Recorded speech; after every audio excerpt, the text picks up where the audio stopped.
gente! Meu nome é Camille Vitória, eu sou representante que irá apresentar o projeto de eletivas. Na apresentação, iremos presenciar os trabalhos envolvidos pelos alunos do nonos anos. Porém, antes de iniciarmos, eu preciso dizer: vocês sabem o que abordamos nas nossas eletivas? Abordamos o tema cujo título se chama Direito e Cidadania. Ou seja, abordamos um tema que possui um conjunto de atividades. Nesse caso, a matéria envolveu assuntos como a garantia da lei e a importância dos nossos direitos, que visam a ordem social. Este tema está ligado a diversos segmentos: direitos ambientais e dos animais, consumidor, direito do trabalhador, civil e direitos humanos. Os alunos do nono ano tivemos a liberdade de escolher um desses segmentos para a nossa apresentação. Afinal, este trabalho é muito mais do que conhecer processos e leis. É sinônimo de estudo, trabalho e paciência. Claro, agora fiquem com a apresentação. Espero que vocês gostem. As 5 leis mais estranhas já criadas no Brasil. A aluna Nicole Gonçalves da Silva, na Escola Estadual Elza Faca Martins Bonilha. O Brasil tem mais de 100 mil leis em vigor, algumas muito curiosas para não se dizer absurdas. As leis mais estranhas do nosso país são municipais, aprovadas nas câmaras de vereadores, onde é mais fácil conseguir a maioria dos votos para a aprovação. A nossa primeira lei é Aeroporto para ETs. O então prefeito da cidade de Barra do Garça, estado do Mato Grosso, aprovou em 1995 uma lei que delimitava uma área da cidade para a criação de um aeroporto interespacial. Porém, o Descorpo, como ficou conhecido o projeto, não saiu do papel. Amém. A nossa segunda lei era a proibição de comer melancia. Em 1984, a melancia foi proibida em Rio Claro, cidade do interior de São Paulo. Isso porque existia suspeita de que a fruta transmitia doença como febre amarela e tifo. A terceira lei é ter formigueiros em casa. Também em Rio Claro, em 1965, foi proibido que as pessoas tivessem formigueiros em casa. Isso mesmo, era proibido ter formigueiros em casa. Se a polícia descobrisse ou não o cumprimento dessa lei, era necessário pagar uma multa de 2,5% sobre o valor do salário mínimo da época. A quarta lei era dar nomes de pessoas a animais de estimação. Em 2004, o deputado Pastor Reinaldo, do Rio Grande do Sul, apresentou um projeto de lei que tinha como objetivo de proibir que as pessoas dessem nomes comuns aos animais. A ideia era evitar o constrangimento de quem tivesse o mesmo nome que um animal. A quinta lei é cometer erros de português. Uma lei que entrou em vigor na cidade do Pouso Alegre, em Minas Gerais, em 1997, multava em R$100 as pessoas que fizessem faixas e banners com erros de gramática. Se o erro fosse estampado em outdoor, a multa subia para R$500. Coitado do Brasil.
Direitos e deveres dos alunos que você provavelmente não conhece.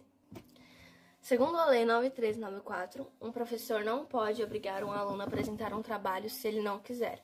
A nota deve ser retribuída através de outras tarefas.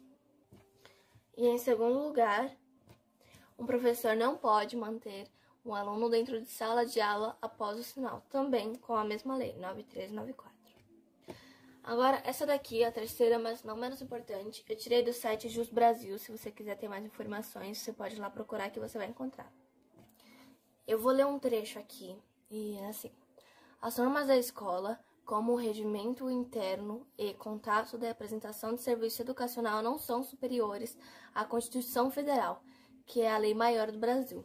Nela, o artigo 205, a educação e direito de todos e dever do Estado e da família, será promovida a iniciativa com a colaboração da sociedade, visando em pleno desenvolvimento da pessoa, seu preparo para o exercício da cidadania e sua qualificação para o trabalho. O direito à educação é garantido com ou sem fardamento escolar. Logo, é possível considerar o ato de barrar a entrada do estudante sem uniforme na escola é uma violação a esse direito. Caso algum desses direitos estudantis, seu aluno, foi violado, você pode entrar em contato com as autoridades locais. Bom, até agora eu só falei sobre direitos, mas vamos falar um pouquinho sobre o principal dever do aluno. Tratar de forma respeitosa e igualitária todos os professores, funcionários e colegas da escola. Acima de tudo, a gente tem que manter a escola um lugar confortável para todos. O meu nome é Rebeca Vitória, eu sou do 9º A e esse é o meu trabalho de eletivas. Muito obrigada por ter assistido.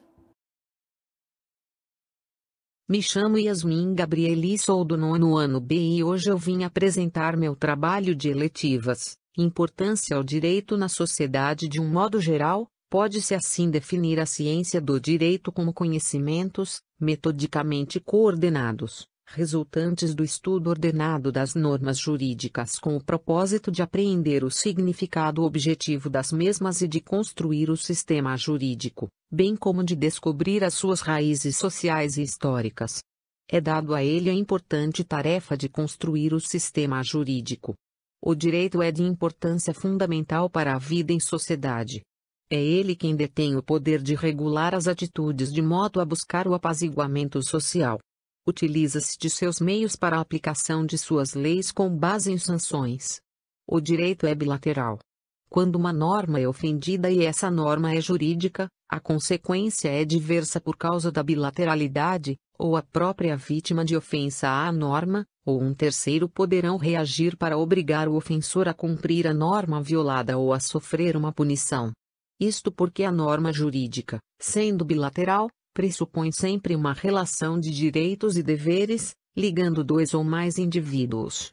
Deve ser do conhecimento de todos a existência do direito, principalmente o de suas normas com as respectivas sanções. O Estado aplicador das normas jurídicas leva em consideração que todos são cientes da existência das leis, portanto é importantíssimo para o indivíduo a consciência de seus atos perante o direito. As metas a serem atingidas, e razão da existência do direito são justificados pelos seus valores, a justiça, a segurança e o bem comum. A aplicação da lei, que fora elaborada com a finalidade de apaziguar as partes conflitantes, sejam elas um indivíduo ou uma instituição, visa buscar aqueles preceitos mais nobres do homem social. As leis têm o poder de punição e esta punição deve ser levada como exemplo para que outras violações de mesma natureza não venham a se repetir.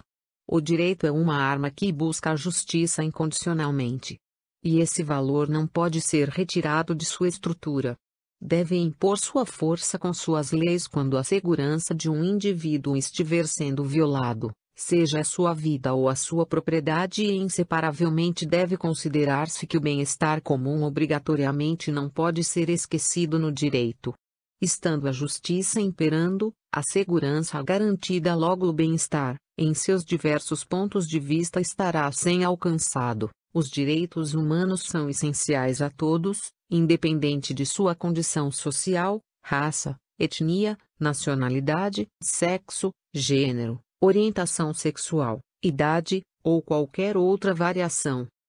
Estes são direitos universais que protegem indivíduos e grupos contra ações que possam interferir em suas liberdades e dignidade. Ou seja, eles servem para garantir que todos tenham os mesmos cuidados.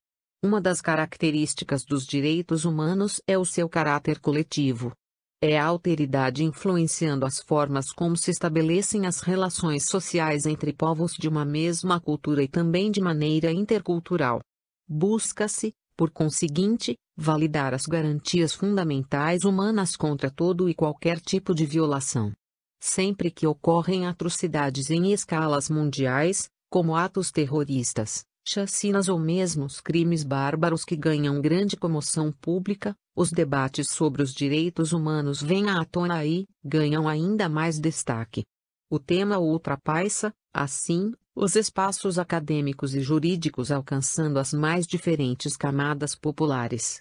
Romper com alguns mitos e preconceitos torna-se de suma importância, considerando a relevância dessa questão para o bem-estar comum. Afinal, reconhecer o seu valor é respeitar a diversidade e as diferentes configurações de modos de ser e de gestar a vida humana.